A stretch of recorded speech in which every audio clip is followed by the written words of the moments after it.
Hey, what's up everyone, and welcome to the School of Personal Finance. In today's video, we're going to get back to doing case studies using Right Capital financial planning software. So in this case study, we have a 48-year-old woman who's thinking about retirement, trying to figure out the best way to save for retirement, also thinking about paying her mortgage off faster, so either throwing some extra principal payments at it or recasting her mortgage compared to refinancing her mortgage. Also thinking about buying a new car, home improvements, new roof on the house, updating a bathroom. So all of these things going on. So in this case study, we're going to go in, we're going to play with some numbers, we'll go through the scenario and see what it all looks like. I hope that you find this one helpful. Let's get to it.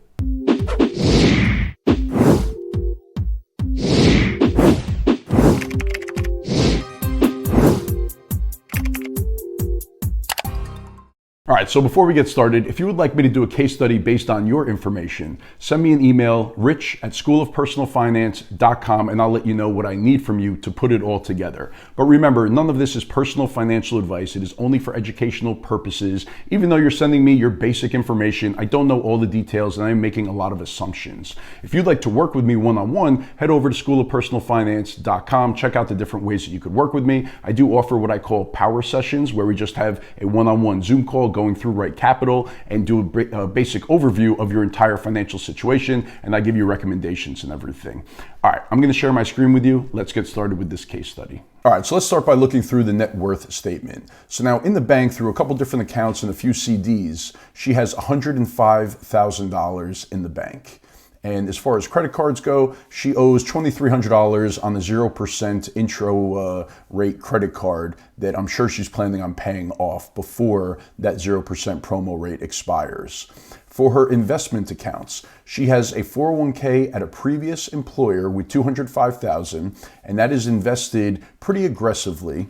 And then she has a 401k with her current employer, and we'll go through what she's currently contributing to that. But that currently has $2,500 in there, and that's also invested pretty aggressively as well. And when I say pretty aggressively, we'll look at that quickly, but it's like a 90-10 allocation, 90% between stocks and 10% between bonds. And then she has an IRA, a traditional IRA at BlackRock. And then she has a few other IRAs that she listed, which is invested in a combination of things between bonds and fixed income. And then there's some stock stuff in there as well. So that $77,000, that looked like it's the most conservative piece out of all of her investments. So a total of $304,000 invested in the markets for her retirement. And now all of these retirement accounts are traditional IRAs. Okay, so that means that she's been getting tax deductions as she contributes into these accounts. And when she retires, when she starts to take money out of these, all this money will be taxed as ordinary income. So just something to keep in mind. And then as far as debt, she really doesn't have any debt, which is great. All she has is the mortgage on her primary residence. So the value of her home is currently $210,000. Now, I think she wrote in the email, she sent me this a while ago, but she said that it was based on the appraised value from 2020, and I think it was $180,000. So I just tacked on 30 grand to that because the housing market, has been crazy over the last 2 years. So I'm making an assumption here, but let's just call it $210,000 for the value of her home. She lives in Ohio, and the amount that she owes on her mortgage, $130,900. She's a 30-year fixed rate mortgage with a 2.79% interest rate, which is awesome. Now the principal and interest payment, I did a calculation for this, would be $570. And she mentioned that she's paying an extra $200 a month towards principal. So that's why I have this monthly payment as $770. And then for her property taxes, I'm not 100% sure that this is correct, but I have $6,000 a year for property tax and $1,200 a year for her homeowner's insurance. So that's another basically $600 a month for her taxes and insurance. So I would rather estimate on the high side, but $6,000, I mean, that's basically 3% of the home value for property taxes. So it does seem high, but let's just roll with it. All right, so overall, that is her net worth statement. So $486,300 is her current net worth. Next, let's head over to goals. So for retirement age, she actually didn't specify when she would like to retire. I'm going to throw 65 years old in here, but we'll play with the numbers once we get to that point.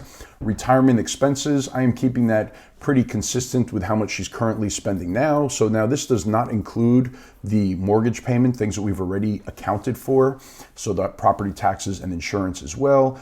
Healthcare costs, this is just the national average.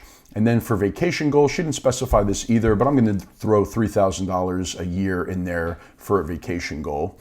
She did say that she wants to do a new roof, or she's going to need to do a new roof at some point in the next few years, so I threw that in there. She mentioned that she'd like to buy a new car, that the current car she's driving, it's an older car, she doesn't own anything on it, and she's going to have to bite the bullet and get a new car. So I threw $35,000 in there for a new car. And then update bathroom, I threw $12,000 in there as well. But again, that's just ballpark. I'm not sure how much that's actually going to cost her. So these are the different goals, and I staggered these goals, like one for each year of the next 3 years, I believe is what I did in there. All right, and then for income, for her current salary, she's making $97,500. She gets paid bi-weekly. All right, and then for Social Security, we're just going to use an estimated amount of Social Security for when she retires. And if we look at savings, so she's currently contributing 12% into her traditional 401k. And the match, they give her a 6% match on that 401k. So that is a very nice match. And then she also mentioned that she's contributing $100 a month to her traditional IRA. So we have that in there as well. And then for expenses, so now for expenses, I ballparked a little bit on the higher side. I believe that she put $1,300 a month in there. I made it $1,500 a month just to account for some other things that might, be unexpected, or, she used an expense that she was contributing money for her niece and nephew in an investment account. So I just kind of lumped it all together here. Again, with the expenses, I always like to estimate on the high side, because even when we do a very good job of tracking how much money we spend every month, there's still stuff that's unaccounted for. So my rule of thumb is to actually use 5% of your monthly gross income as just a miscellaneous amount for an expense item, for an amount that's just not accounted for. So like, for example, if you make $10,000 a month gross, that would be $500 a month that just seems to disappear every month. And in my experience of doing this a million times with people and going through their monthly budgets and looking at cash flow, it tends to be pretty true that there's 5% of their gross income that just kind of is unaccounted for, where, you spend money and you don't even realize it. All right, and then for her taxes, she's a single filer. And then also for her medical expenses, she didn't specify this, but I just tried to back into the amount that she told me her net paychecks were every 2 weeks. So I put in here $383 for pre-tax healthcare for her medical expenses, and whatever other deductions she might have in there, like if she has vision or if there's any kind of life insurance or anything that's coming out of her paycheck pre-tax. All right, so that's it for the data gathering. Let's head over and look at the snapshot. Now for the probability of success. So what this means is that they run 1,000 simulations based on all the data that we entered, and she has 100% probability of not running out of money before age 90. As long as all these things stay consistent and we have all correct data in here, that's a very good sign when we start out at 100%, right? But we still have to go in and make sure that everything is correct. So we'll dive in a little bit deeper on that. So they show us, the net worth, her effective tax rate, 13.3%. They give us that balance sheet. A couple things that pop out at me on this balance sheet is it's awesome that she really doesn't have any bad debt, any credit card debt. She makes a good salary. She has a lot of money in the bank. She's doing a good job saving.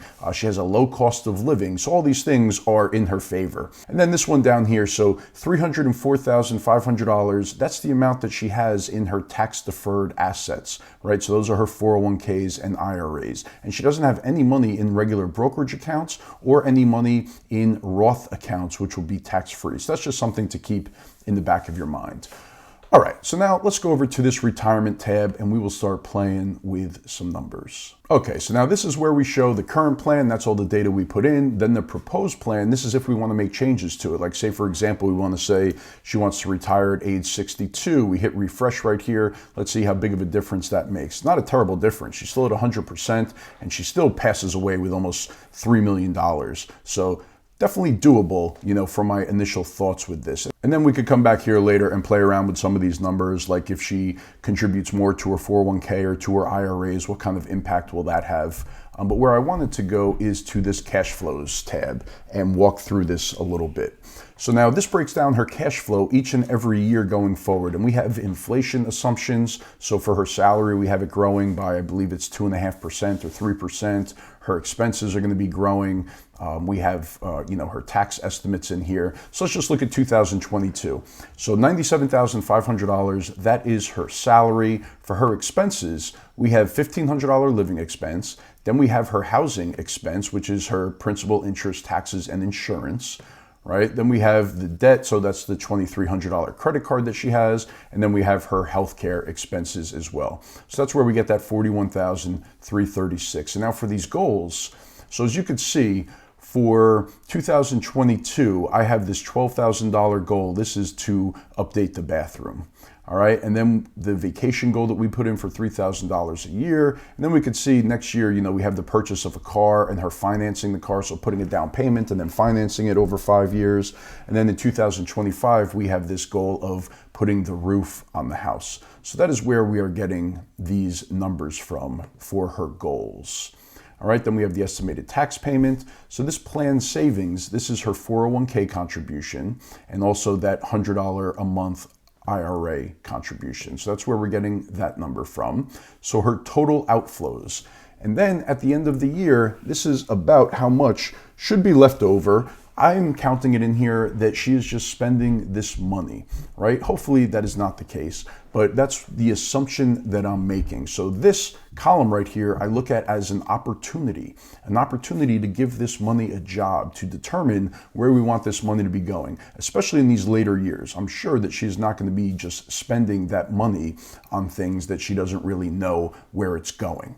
Right? So we're going to try to give this money a job. But I like to make the assumption that that excess money is getting spent if she's currently not doing anything with it right now. Maybe she is adding that to her bank account, to her savings account, but I want to account for it in a better way to basically give that money a goal. And then we could go ahead and see that if she retires at age 65, now we see her income go away. It's going to be Social Security. And then at that point, she's going to have negative cash flow every year that she'll have to live on her investments, right? That's what happens when most people retire. If you don't have a pension, then you have to go ahead and live on Social Security plus the withdrawals from your investment and savings accounts. All right, so my initial thoughts when looking at this is that she's doing awesome, right? She's really not spending anywhere near all of her income. She has excess money left over. So we're even accounting for her buying a car, doing the roof, updating the bathroom, and she still has money left over at the end of every year. So I hope the expenses that we're using in here are accurate. And if they are, then that means you're in very good shape right now. And having 100% probability of success, that means that you're definitely going along the right path. Now, one of the things that she threw out there was that she would like to have at least $500,000 in her investment accounts, between investments and savings, by the time she is age 55. So if we just go over here and we go to accounts, ending balance by account, we go to age 55, we could see that she is definitely on her way to accomplishing that. That if all goes according to plan, that she would be able to go ahead and get that $931,000 is what it shows on here. Obviously, we're making a lot of assumptions here. The biggest one being that the market is going to grow at a consistent rate. The assumption we're using in here, because she invests aggressively, is like an 8.2% rate of return. And we just know that that might not be realistic over, the next 7 or 8 years, considering the market has done so well, and here we are in the downturn. And another thing that's worth mentioning is she sent me this email back in January with her account balances. So the actual balances that she has in her 401ks, they might be much lower than they were back in January, considering the market has been so crappy over the last 5 or 6 months. Another thing that I would like to do to make this a little bit more realistic is I'm going to go to goals and I'm going to add a cash reserve goal, because the money that she currently has sitting in the bank, the system is making the assumption that she's going to go ahead and invest that money and it will earn, a higher rate of return than what's actually realistic right now. So for the cash reserve goal, I'm going to say $50,000, even though personally I might think that that's on the high side, but considering she has $105,000 between banks and CDs, then $50,000 might be her comfort level. All right, so when I bring that back now, it makes it a little bit more realistic, and it probably lowered the ending amount that she has at the end of plan. So if we look at this taxable brokerage account, now we have a $50,000 cash reserve, and the system's making the assumption that the leftover money, she's going to go ahead and invest that. So to answer your question, yes, I do think that it is realistic at age 55 for you to have 500 grand between those accounts. The only, big risk factor is the market, is where's the market going to be? Is the market going to allow you to get to that level? And if we look right here also, we could do additions to accounts, right? So for your 401k, it shows how much you're going to be contributing over that time, and then your traditional IRA as well. So pretty good amounts that you're adding into these retirement accounts to help you get there. And then another thing you mentioned is that you'd like to be done paying off your mortgage in the next 15 to 20 years, and that you're also paying $200 a month more towards the principal. So if we look at your housing and we go out to see when this mortgage payment stops, so based on you doing that, this will be done in 2040. So that's very realistic. That's 18 years from now that you would be done if you don't change anything, right? If you throw a little bit more, if you make additional principal payments throughout the year, you could definitely get that down to 15 years. So I would say yes, that is definitely possible. So here are a couple thoughts or ideas. And again, this is not personal financial advice, right? This is just educational purposes only, but here's what I would be thinking. I would be thinking that I would love to see some tax-free money going into your accounts. So that means things like Roth IRAs, or if you have the option to do a Roth 401k at work, that also might be a good idea. But starting right now, you could go ahead and you could contribute $6,000 per year to a Roth IRA. I would start that ASAP. That is going to be a great way for you to go ahead and save money for retirement, where you'll have some, tax diversification, I call it, where you have money in different tax brackets, in different tax buckets that you could withdraw from in retirement. So I love the idea of you doing a Roth IRA right now. The other thing that I would recommend is I think that you could juice up your 401k contributions even more and max out your 401k. So now if you do have a Roth option, then maybe you split it and you do half into traditional, half into the Roth 401k and try to max that thing out going forward. Pretty soon, you're going to hit that magical age of 50 where you can do those catch-up contributions in both the Roth IRA and your 401k. So I would try to take full advantage of those types of retirement accounts to just accelerate this if you do want to retire at a younger age than what we're playing around with here in the system. Now, if we go back over to the analysis tab right here, and we go ahead, let's go back to 65 for your retirement age. For your 401k, let's say that you are going to do 21%, which basically gets you to maxing out. Let's say 6,000 into a traditional IRA. And we'll go ahead and refresh that and see what kind of impact that makes. As you can see, you end up with over $1 million more at the end of life. So I think that that would be a great idea for you to go ahead and do that. Not saying that you want to die with $1 million more, but it's money that you could spend and enjoy more during your retirement. Now let's see, what if you wanted to retire at age 60? What would that look like? Right? It's still very possible. And that's 5 years younger than the numbers that we're running here. So all of this stuff, it looks very good to me. Everything looks pretty rosy. And I don't see any big red flags, things that could derail you, right? If you lose your job, obviously that's something that could derail you. If the market does poorly over the next 20 years, that's something that could really hurt you because you are depending a lot on these investment accounts to sustain you in retirement, right? I'm making the assumption you're not going to have a pension here, so it's just going to be Social Security and the withdrawals that you have. The big thing you have going for you is your cost of living is very low. So you eliminate that mortgage and, your $1,500 a month cost of living plus your taxes at that point. It seems like in retirement, you're going to be able to live for a total of like $36,000 a year, and your Social Security payment might cover that. So this investment portfolio, it really will be a nice supplement to Social Security. And as long as you keep your living expenses low, I really don't see any big red flags, anything that could really hurt you when looking out into the future. Another thing that I think would be a great idea, considering you have so much cash in the bank, is to go ahead and purchase I-bonds. I've talked about that in a few of my previous videos, where you could get, you could do up to $10,000 per year into I-bonds, and the current rate is 9.62%. So again, not financial advice. Go watch those videos, learn how I-bonds work. But I think that's a great place to put some money as opposed to having it in CDs or just sitting in a savings or a checking account. And the fact that you do have that cash sitting in the bank, that just makes me believe more that you could max out your 401k and do those Roth IRAs. Even if you do update the bathroom and you do put 10 grand down on the car, you do have to do the roof. So I would come up with like your baseline number. I threw 50 grand in here and that might be the right number, right? So the base amount that you always want to have in your emergency fund, and then anything above that, I would look to invest. I would look to put into these Roth IRAs, 401ks, I bonds, other types of investments to diversify your portfolio, diversify your tax buckets, and get yourself really prepared to walk into retirement. Now, you didn't mention anything about living once you retire, if you're going to stay in that house or if you're going to want to get like a vacation home or do anything like that. So we didn't really account for any of that stuff in here. But overall, based on the information that we have, I think that you are on a very solid path towards retiring when you want to retire and being able to live a nice lifestyle in retirement. All right, everyone, let's leave it at that for this one. I hope that you enjoyed this case study. I will see you again in the next video. Thanks.